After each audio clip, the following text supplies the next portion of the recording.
如果新婚夫婦有一間望到海景嘅外巢，就係浪漫到爆。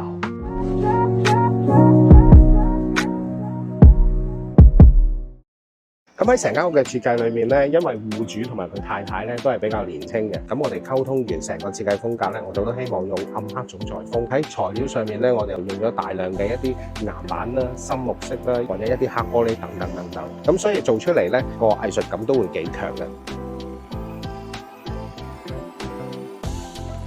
喺商轉呢一個項目最大嘅亮點咧，我諗就係客廳嘅一個閣樓啦。我哋刻意咧為屋主咧打造咗一個閣樓嘅平台，可以俾屋主同埋佢太太咧可以坐喺閣樓欣賞呢間屋咁靚嘅海景。因為我哋知道咧，屋主同埋佢太太咧都喜歡煮下嘢食嘅，我哋就刻意打造咗一個開放式嘅廚房，連埋我哋嘅餐台，就好似太太喺度期待緊佢老公去為佢做一個充滿愛嘅晚餐。餐台裏面嘅一個好等待，有情深款款咁望住佢先生講：